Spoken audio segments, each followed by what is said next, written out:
Central banks around the world print currency out of thin air in order to support the economy, or at least that's what they say.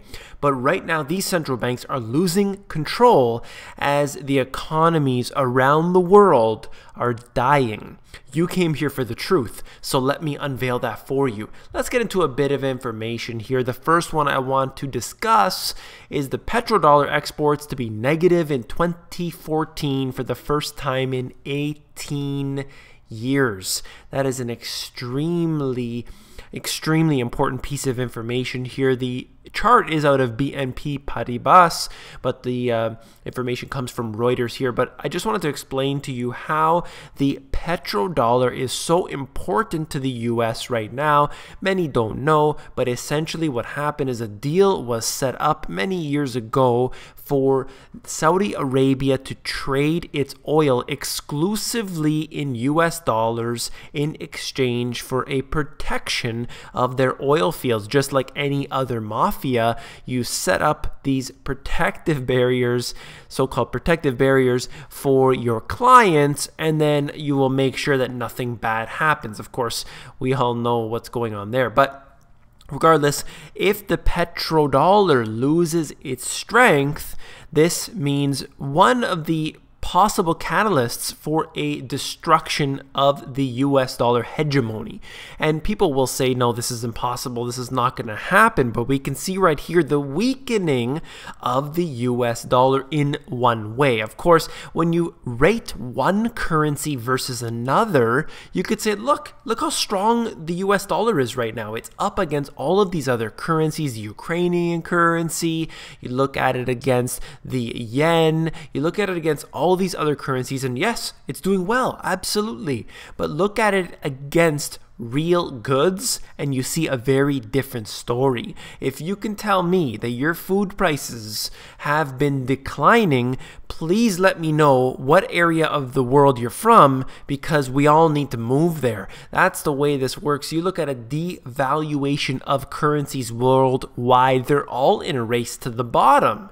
We've seen that now. Even the mainstream media, in many cases I've seen where they admit all of these central banks are devaluing the currencies. This has become mainstream information. Of course, it's not front page news, but it is admitted. So let's go on to some more data right here talking about this. This is what I love to bring out every single chance I get. Every time I get a new piece of information like this, you're going to see it. And this is the French unemployed. At the same time, they're printing up their currency. Look at this, the French 10-year bond yield declining significantly and almost in an inverse proportion to the French unemployed. See, they're not helping out their own economy, these central banks, because in fact they do the opposite every time they print a dollar into circulation. They actually devalue the currency and hurt the individual more. It doesn't show up directly. That's why central banks can get away with this mess. That's why the politicians don't need to worry about it.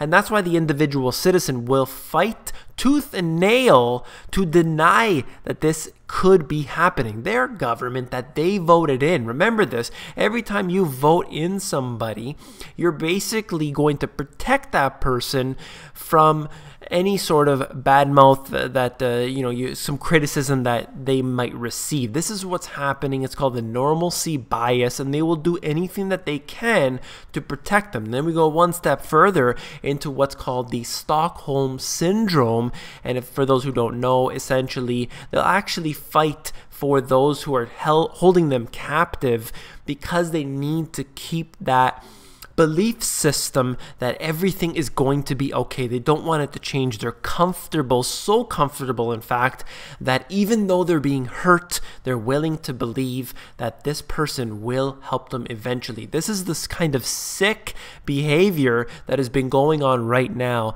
They are actually going ahead, these central banks are going ahead, printing up billions of dollars, giving it to all these banks around the world. We know specifically that they went out and they bought luxury homes with them, yachts with them. They used it for the CEO bonuses and so on and so forth. And then we have to sit here and listen to them tell us what they should do for the next crash to appear and what they're going to do. I believe that we should absolutely abolish all of this junk that is going on in the system. That's why they're pushing away from the bailouts and into the bail-ins, because they haven't been made aware of that yet, the general public that is. Let's go on right here. This is the USD versus the ruble, and we're looking at what essentially, first of all, that the ruble is being hurt by the price of crude oil declining, but there are other reasons for this as well. And other currencies around the world who do rely heavily on the price of oil are being hurt by its decline. That's pretty obvious. I mean, this happens throughout history as well.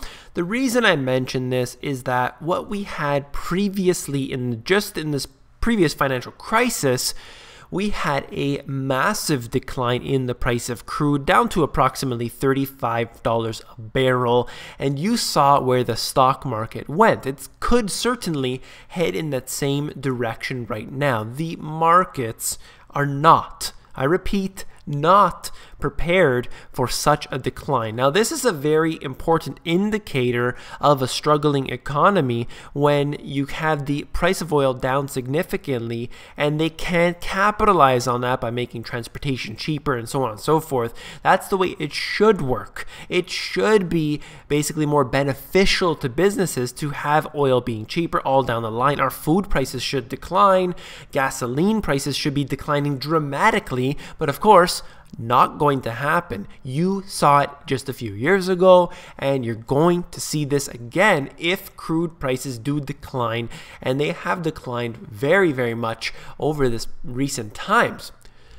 This is something that isn't talked about enough, and I need to bring this out to you right here out of the AP. You have this Australian Prime Minister Tony Abbott, who rose to power in large part by opposing a tax on greenhouse gas emissions. If you remember, previously you had Gillard going into a position saying we will never have the carbon tax. We will never have the carbon tax. Vote me in. We're never going to get that carbon tax. She gets put into power. Right away, they sign in the carbon tax. That's the way it works. You think for a second that you should believe anything that these politicians say, anything the bureaucrats say? And of course, people over and over and over again are swindled. They voted in Obama yet again, and they will believe anything. They think, I can't even believe that this is still happening. People still believe this, that there are two sides to a government. There's a Republican, there's a Democrat, there's a social conservatives. There's all these different names that they give them. They're all the exact same party. There's a one-party dictatorship. There isn't even a two-party dictatorship. They're all the exact same people.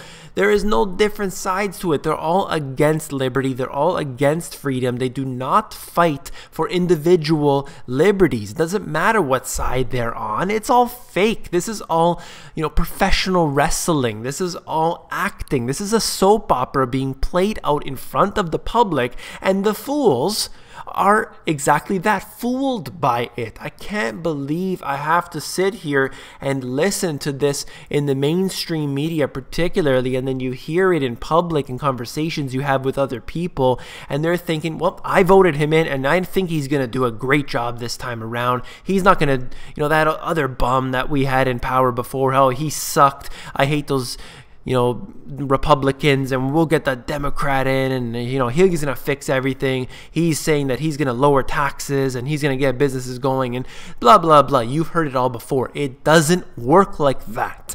Look at what Gillard did in Australia. A direct 100% lie to the public. She got in. Now she's out, but take a look at this. So initially, Abbott gets in saying that, the carbon tax is gone. And right now, as far as I'm aware, there is no carbon tax in Australia, at least directly. Of course, in Canada, you can see how the carbon tax affects us here. But let's look at this.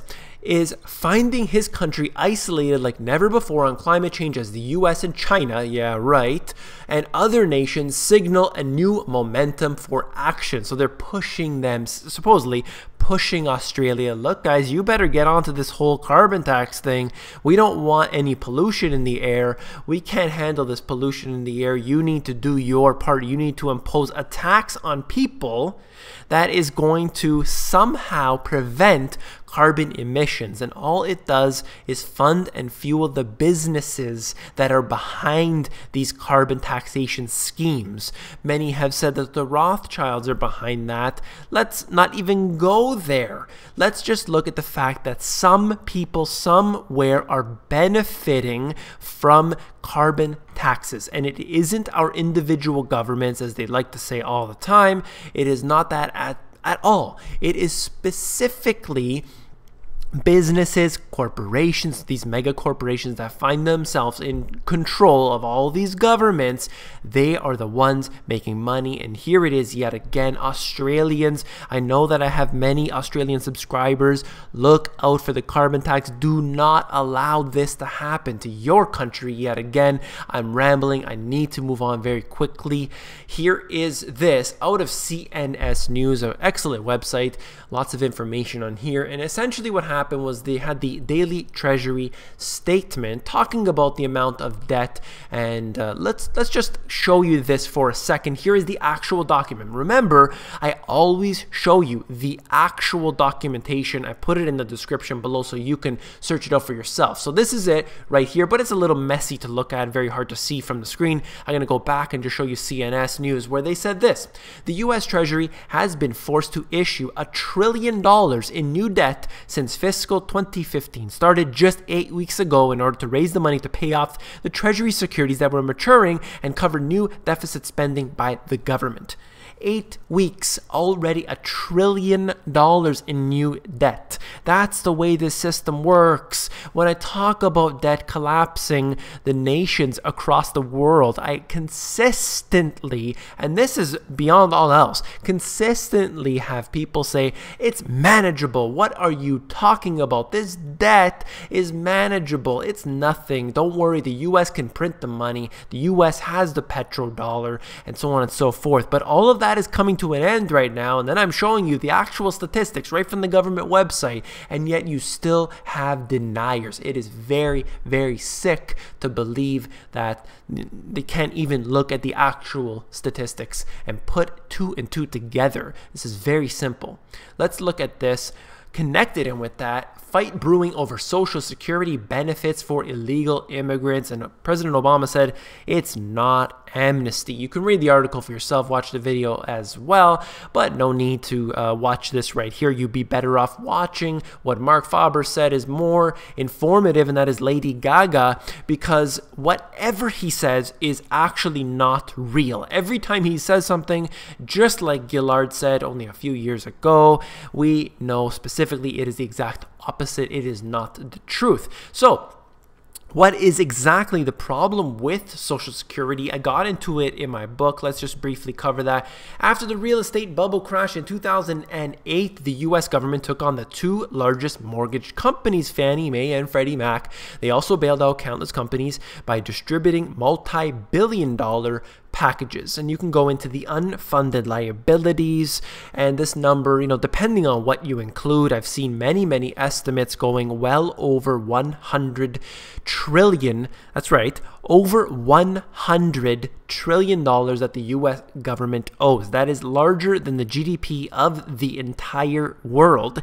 This is an amount that can never be paid back. I've gone into this so many times, and of course there will be deniers, and those people will unfortunately be slaughtered, and that is just the way it goes.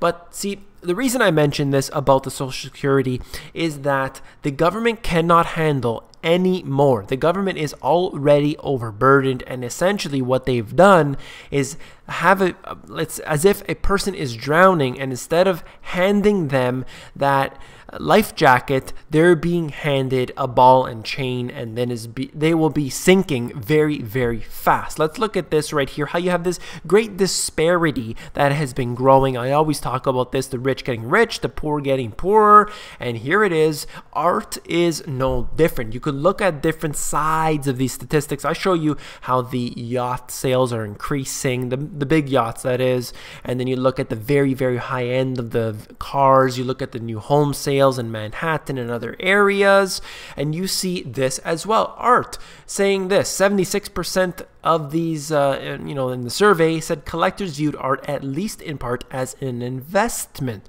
They're getting into this very high-end level of artwork, and they're buying it up because they need their money in collectibles and real assets. They have the land, they have the real estate, they have their expensive cars already, so they want something that they can enjoy in a way, but also at the same time preserve value, and that's what they're doing, and they're doing it at a record rate right now. The actual rate is increasing over these past few years. So again, you have people who can't even afford to eat, and you look at the statistics, which I've covered here before, specifically shows you that even those who are struggling to make ends meet do not end up on the official poverty levels, and we would have such much higher levels if the government just told the truth. And you see this growing divide is just increasing every single year, and is pretty bad, particularly since the financial crisis. And this is something that I just mentioned. I don't want to get into the details of the article. It's out of the Telegraph. It says this: as many as 13,000 people in Britain are being held in conditions of slavery, and it goes on into the details of that. But essentially, the reason I mention this is because in a way we're all slaves to those in control of our society. There is no real freedom. In fact, I mean, just try not paying the taxes on your house property and see what will happen to that property. You will be kicked out very, very quickly. You're not actually in charge of your life. The governments are controlling everything, and as the years go on, they continue to increase the taxation upon us. That is in a way monetary slavery, and they continue to impose these laws. We go to the airports and they do these pat downs on us, losing our individual liberties. They're doing this at the bus stations, the train stations, and then it moves out onto the streets, and you look out in front of, particularly 100 miles into the US border from the south, you see there's checkpoints where people do not have their rights. You've seen the blood draws at these random checkpoints that have happened throughout the United States. And you look at even things that go deeper. You look at how all babies' blood, I've showed this before from the National Post in Canada, and it's been well documented in the US and other regions around the world, how blood has been taken from every baby at birth right here, used in quote-unquote research, but the people do not consent to this. We are losing all of our liberty. They're taking everything from us from every single angle. This is what's called full spectrum dominance. Now, this has been a very, very detailed video here. I hope that you enjoyed it. Please give me a thumbs up. I really appreciate that a lot. So I wanted to also get into the fact that if you need to reach me, the absolute best place to do so is on the insider's email or my other email, david@themoneygps.com.